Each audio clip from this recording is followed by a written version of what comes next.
উত্তরবঙ্গের খাদ্য সংস্কৃতি বেশ সমৃদ্ধ।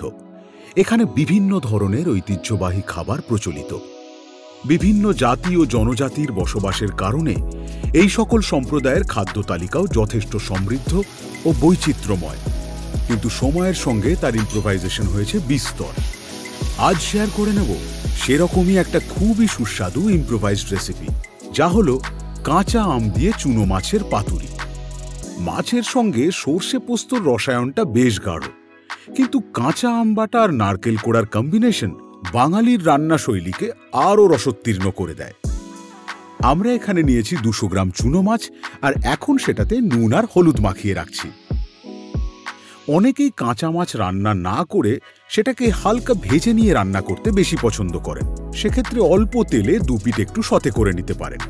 আর 200 গ্রাম মাছের জন্য এখানে আমি নিয়েছি আধখানা কাঁচা আম, একটা কাঁচা লঙ্কা, 2-3টে শুকনো লঙ্কা আর 10 থেকে 12 কোয়া রসুন। এগুলোকে মিক্সিতে গ্রাইন্ড করে নিলাম। আর নিলাম 1 কাপ মতো কোড়ানো নারকেল, তার সঙ্গে 2 চামচ সাদা সর্ষে এবং 2 চামচ পোস্ত। আর এই সর্ষে পোস্তটাকেও বেটে নিলাম। এইবার কড়াইতে তেল গরম করে তাতে আম বাটা এবং স্বাদ মতো নুন আর চিনি দিয়ে সেটা হালকা আঁচে নেড়ে নিলাম।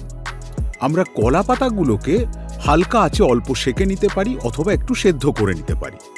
তারপর এই অল্প ভাজা মাছগুলোকে সমস্ত মশলার সঙ্গে, যেমন কাঁচা আম বাটা, সর্ষে পোস্ত বাটা, কোড়া নারকেল এবং তার সঙ্গে সর্ষের তেল সহযোগে ভালো করে মাখিয়ে কলা পাতায় মুড়ে দিলাম এবং সুতো দিয়ে বেঁধে দিলাম। এই রেসিপিতে আমরা কলা পাতার জায়গায় লাউ পাতাও ব্যবহার করতে পারি। এটা আমাদের রিসার্চের অন্যতম একটি পদ। এইবার ননস্টিক প্যানে আঁচ কমিয়ে তেল দিয়ে তাতে কলা পাতায় মোড়া মাছগুলোকে বসিয়ে দিলাম।